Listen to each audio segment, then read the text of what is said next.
परमात्मने नमः। ओम श्री सत्य गुरुदेवाय नमः।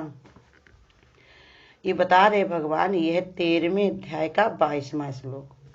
वास्तव में तो ये पुरुष इस देह में स्थित हुआ भी पर अर्थात त्रिगुणमयी माया से सर्वदा अतीत है। केवल साक्षी होने से उपद्रष्टा और यथार्थ सम्मति देने वाला होने से अनुमंता एवं सबको धारण करने वाले होने से भर्ता और जीव रूप से जौन है ये भोक्ता, ब्रह्मा आदिकों का स्वामी होने से महेश्वर और शुद्ध सच्चिदानंद होने के कारण परमात्मा ही कहा जाता है। सच्चाई बता रहे भगवान कि वास्तव में ये देह में स्थित हुआ जीवात्मा जो है, देह में स्थित हुआ ऊपर अर्थात त्रिगुणमय माया में सर्वथा ही अतीत है। जीवात्मा जो है त्रिगुणमय माया से बहुत ही अतीत है, सबको जानने वाला समझने वाला है और सबको साक्षी होने के कारण उसका उपद्रष्टा है, सब कुछ करने वाला, लेकिन अपने को मान बैठता है। भगवान इसलिए घोषणा करते हैं कि देह में स्थित हुए जीवात्मा का वास्तविक स्वरूप परमात्मा का ही है।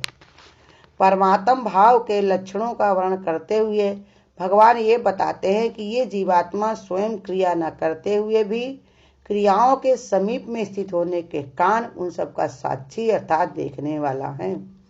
कहते ये जीवात्मा जो है वो क्रिया करता नहीं है, करती सब इंद्रियों से करता है, लेकिन उनके समीप में बैठ के ये देखता है, उसी की उसकी आदत लग जाती है, स्वभाव लग जाता है। जैसे बताया कोई अच्छा आदमी अगर शराब की दुकान पर बैठ के दूध पिए लेकिन वो भी कहा जाएगा, ऐसे जीवात्मा को इंद्रियों का संग बहुत ही पसंद होता है। ये देखा करता, बहुत सारे लोगों की आदत होती है, वो हर चीज को इतना देखेंगे, इतना जानने की कोशिश करेंगे, इतना उनमें घुसने की कोशिश करेंगे कि हम लगता है जैसे हमारे बराबर कोई होशियार नहीं, लेकिन वो सब उसमें से गुण और अवगुण सब उसके अंदर कब चले जाते वो जान नहीं पाता। एक एक संग उसको जो है उसी में फंसाए रखता है, इसी में ही पड़ा रहता है। नहीं तो भगवान ने बताया जीवात्मा सब क्रियाओं से बहुत ही न्यारा है, कारण उन सब का साक्षी अर्थात देखने वाला है। वो देखने वाला है, समझने वाला है, सब कुछ है साक्षी, लेकिन अपने को कर्ता मान लेता है। इसी के कारण उसको बार बार उस संसार में आना पड़ता है। ऊपर कहे हुए कार्य और कारणों के व्यवहार में स्वयं संलग्न नहीं होता, परंतु उसके समीप रहकर उनको तटस्थ भाव से देखने वाला है। कहते उसके समीप होकर के, तटस्थ माने बिल्कुल ही मजबूती से देखने वाला है। उसकी तुलना में कोई और आंतरिक दृष्टा नहीं है, इसलिए वही इन सब उपदृष्टा है। कहते अंतर में और कोई भी दृष्टा देखने वाला नहीं है, स्वयं जीवात्मा ही देखने वाला है, इसलिए उपदृष्टा भी कहा जाता। माने उपराम होकर के वो दृष्टि से अपनी देख रहा है, ऐसे अपने को माने, लेकिन उसी में वो फंस जाता है अपने स्वभाव के कारण, समीप में रहने के कारण, समीप में बैठने के कारण उसको ये दुख उठाना पड़ता है। इसीलिए जीव भाव हमारा दुखी सुखी होता है। अब बार बार जो है हमको संसार में आना जाना पड़ता है। जैसे जीव को ही ये मन ही जीव भाव है, या चित्त है, अहंकार, ये सब बना हुआ जो हमारे अंतःकरण है, ये सब हमारे जीव भाव में ही जुड़ते हैं। ये सब उसके ही सब पर्यायवाची। जैसे हम कहते हैं मन मेरा दुखी है, लेकिन जीव जब तक है हमारे पास, जीव में पड़ा हुआ है, अंदर है, तभी तो मन मेरा चलता है, तभी तो हमारा अंतःकरण ये डामाडोल होने हिल डालता है। कभी अच्छे में खुश हो जाता है कि मिल गए आज मेरे गुरु, आज मेरे जमी पर नहीं है कदम, उड़ने लगी मैं तो मस्त गगन में, आज मैं आजाद हूँ अपने ही चमन में। लेकिन वही मन जब दुखी होता है तो कहता आज फिर मरने का इरादा है। तमन्नाएं हमारी हमको इतना मजबूर कर देती है कि हमारा तो कुछ है ही नहीं, बेकार मेरा आना जाना हुआ, यहाँ से हमारा कुछ भी किसी से कुछ लेने देना नहीं था, बेकार हमने लगे दुखी सुखी होते। तो कितने सारे लोग देखो आत्महत्या तक कर लेते हैं। तो इसीलिए बताया उसके संग के कारण ही वो अपने को ऐसे कर्ता भाव में लाता, बल्कि है वास्तव में उपद्रष्टा ही। भगवान ये बताते हैं कि अंतःकरण और इंद्रियों की क्रियाओं में यथार्थ सम्मति इसी से मिलती है, इसलिए वो उनको अनुमंता भी देता है। कहते अनुमंता भी कहलाता है। कहते अंतःकरण में इंद्रियों को सारी क्रियाएं को यही सम्मति देता है। जीव भाव हमारा होता है, वो उन्हीं को सम्मति देता, माने समझाता है कि तुमको ये करना, वो करना, ऐसे करना, वैसे करना, इसलिए वो अनुमंता भी है। और इसी को भरता बताने का तात्पर्य यह है कि भोग और मोक्ष की अनुभूति भी इसी के द्वारा ही होती है। कहते हैं कि इसी को चाहे भोग भी कोई भोगता है तब भी ये जीव ना रहे तो कैसे भोग कोई भोगेगा।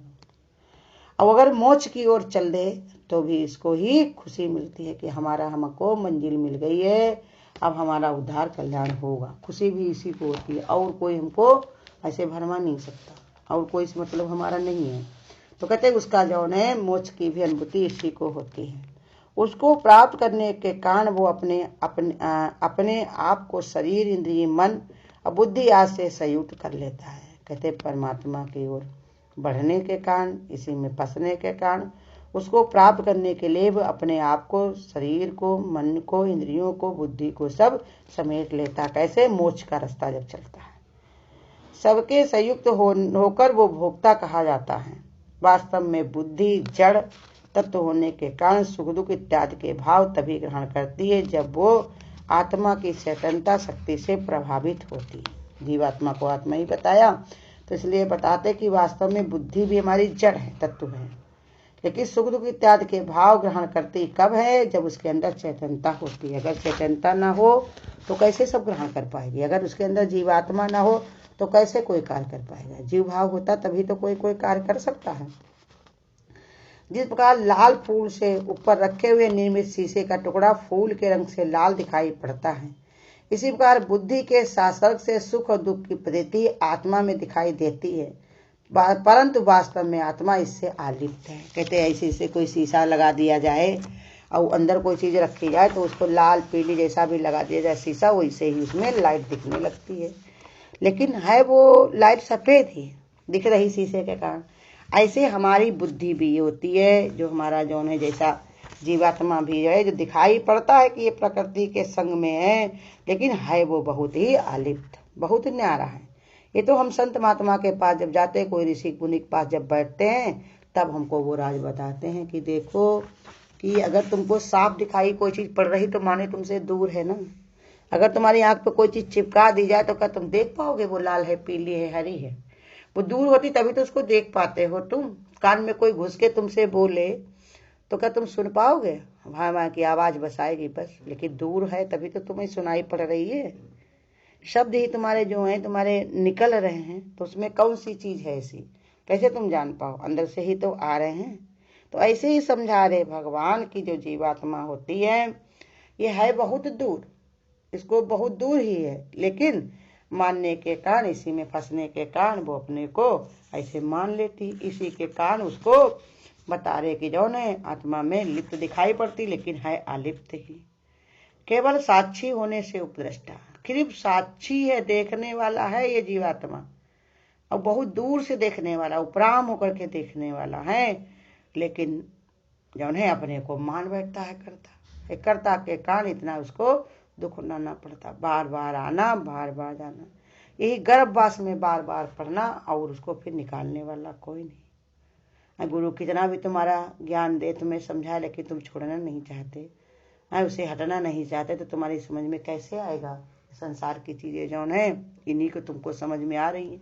इधर पूरी भीड़ चल रही है, गुरु कहते हैं भेड़ियों की चाल तुमको पसंद है। भेड़ियां क्या करते? भेड़ एक तरफ एक भेड़ गई तो दूसरा उसी में लाइन बनाते हुए चली जाती, नहीं उनको देखा तो सब लोग देखते हो ना भैंस को, एक जाती दूसरी उसी पीछे पीछे चलती हुई चली जाती है।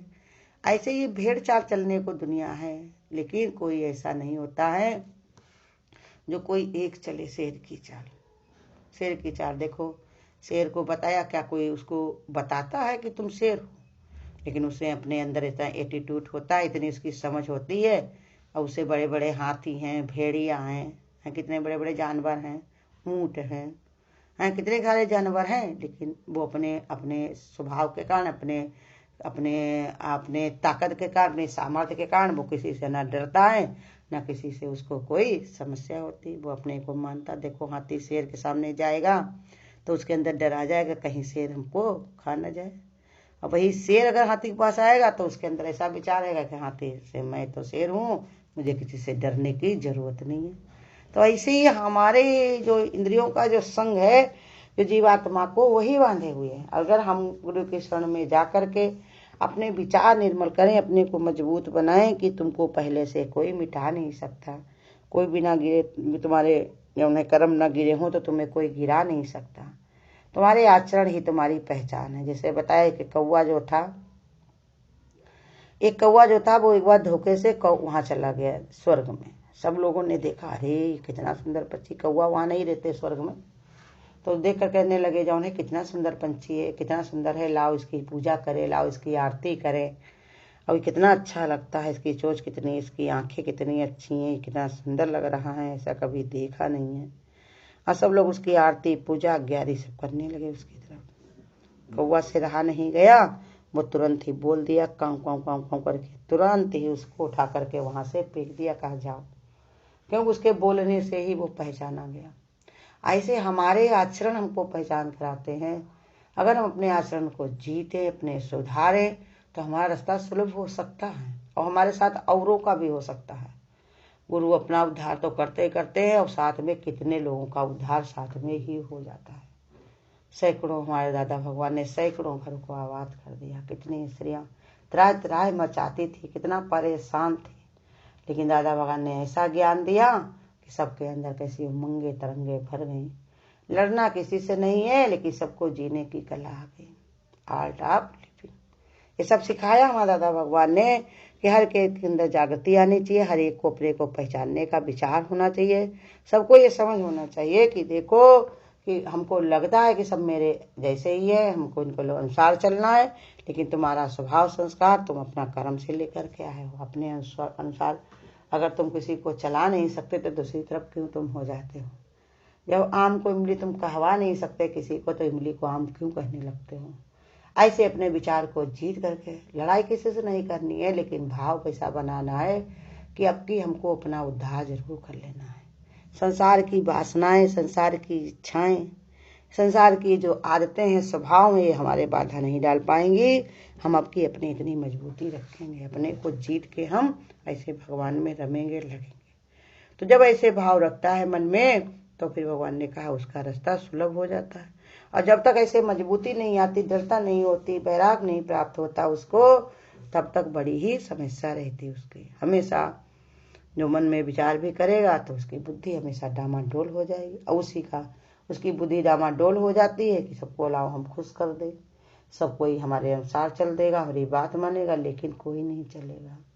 आज अगर कोई कर भी रहा तुम्हारे अनुसार है, तो उसका कुछ ना कुछ तुमसे स्वार्थ है, मतलब लाग है, स्वार्थ लाग करें सब प्रीति, और सुर नर मुनि सब ही की रीति। तो अगर कोई कर भी रहा है तो उसका कुछ ना कुछ मतलब है, कुछ स्वार्थ है।